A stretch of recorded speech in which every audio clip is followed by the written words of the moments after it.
Oh, big time response.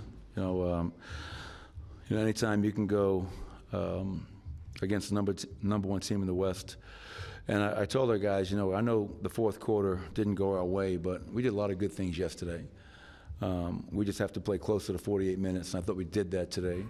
We tried some different things defensively that I thought were really impactful. But this was you talk about everybody contributing, and this was everybody stepping up and making big plays. And you can go down the line. I mean, CB's 14 and 5 and 5.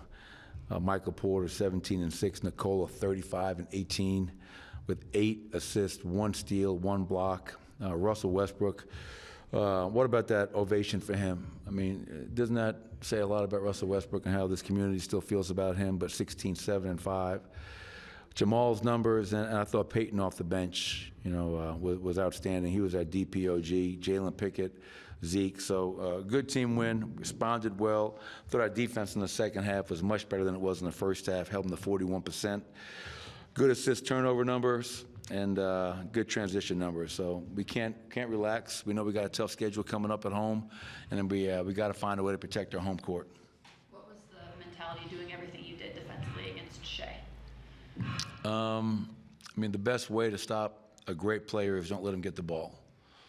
And if he has the ball, to get the ball out of his hands and force other guys to step up and beat you. And obviously, you live with Lou Dort making 8 threes. You live with some of these other guys making threes. We have to do a better job of rebounding. Gave him 13 offensive rebounds for 22 points. But each team in this league, and I learned this when I came in the league with Jeff Van Gundy, you have your base defense and you have great player defense. And you can't guard a great player with your base defense. You have to give him something different. And we're able to do that today. And this time around, it was effective. And to go 2-2 against the number 1 seed in the West is, speaks a lot about that group in there. Couldn't be more proud of them. Michael, the last couple of years, this has been a pretty challenging matchup for Jamal. And what stands out about the way he attacked the different defenders they have?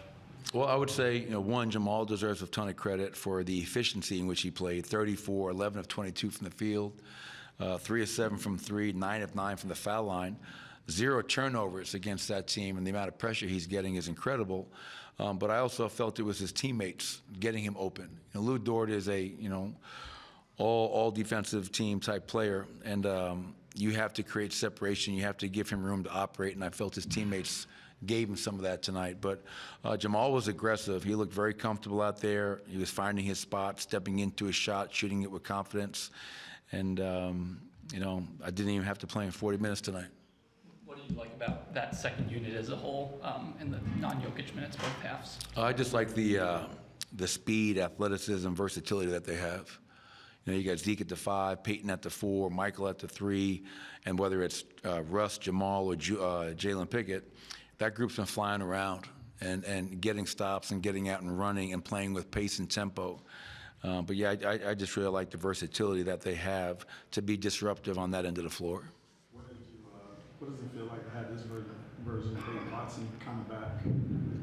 Yeah, yesterday was a tough game for Peyton, and I just told him after I gave him the DPOG chain, it's all about how you respond in this business. And you can feel sorry for yourself, you can be mad, or you can do something about it. And what Peyton did today, he showed he's a grown-ass man. And okay, yesterday wasn't my day. And Coach is going to give me a chance today. He's one of the first subs off the bench in that first quarter. And I felt his contributions, his shooting 4-4 from 3, 2 blocks, just contributing across the board. And we're going to need that. I mean, this team, yes, we have Nikola Jokić, we have Jamal Murray, we have Michael Porter, Aaron Gordon, guys that were a core group to win a championship. But we need everybody else to step up and play their best. And we got that today from a lot of players. By Joker standards, it was a rough shooting game yesterday.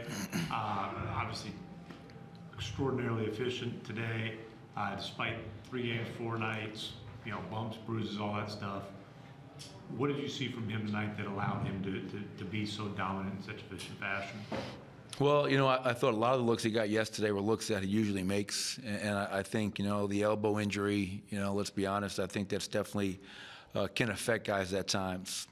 And he won't tell you this, so I will. I hit him up yesterday after the game, trying to bring up a conversation about maybe we take tomorrow's game off.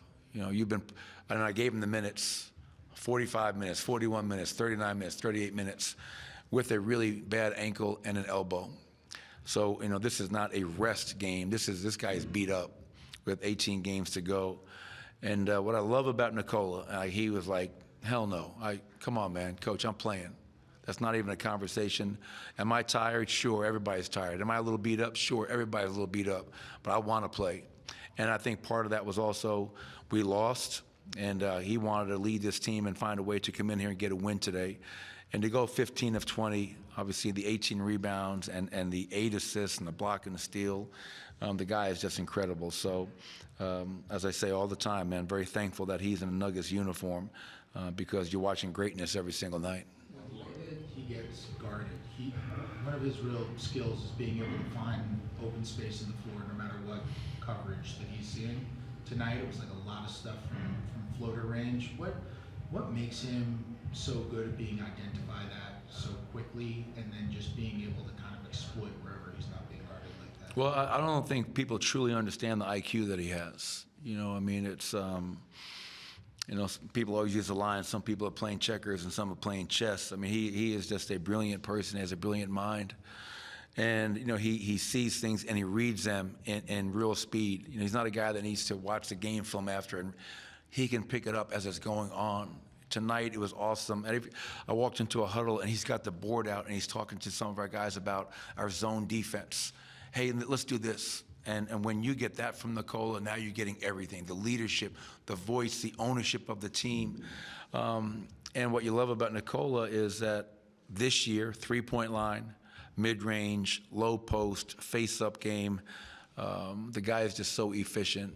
And when he catches the ball in the middle of the floor and he faces, not only can he shoot the ball, put it on the floor, but as we all know, he's an incredible passer, and he reads the defense and he finds open players time and time again. So there's a reason that he's the best player in the world because, the guy is just can dominate in so many different ways and forms. Is this his best season? I think so. Yeah, I mean, as we wind down this season, this whole MVP thing is really going to pick up. And you understand that. That's a part of it. Obviously, Shai Gilgeous-Alexander is a great player. And if he wins his first MVP, he's deserving of that. My thing is this, if you didn't know that Nikola won 3 MVPs, and I put player A and player B on paper, and you had no idea that the guy who's averaging a triple-double, the guy who's top 3 in the 3 major statistical categories, things that no one's ever done, he wins the MVP 10 times out of 10.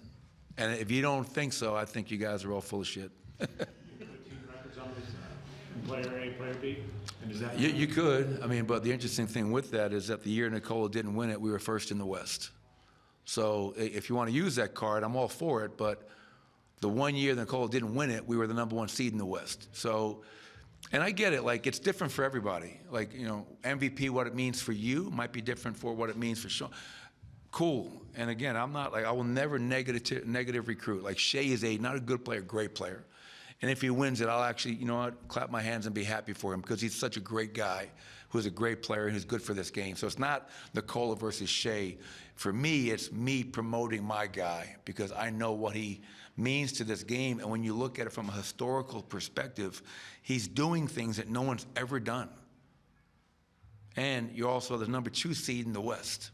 So it's not like we're outside looking in. We're a pretty good team as well. So, again, I don't want to go on and on about it. It's going to pick up a lot more steam here as we go down the stretch.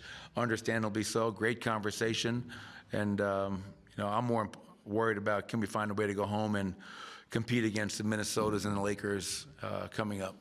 When Nikola gives you the hell no, I want to play, he's obviously a very kind of prideful player about that sort of stuff. He'll pretend that the injuries don't exist. If we ask him about it, do you have to kind of fact check with Steve a little bit in terms of no, that? because if there's a point where his injury is at a point where he shouldn't be playing, then it's not a, hey, what do you think? It's you're out.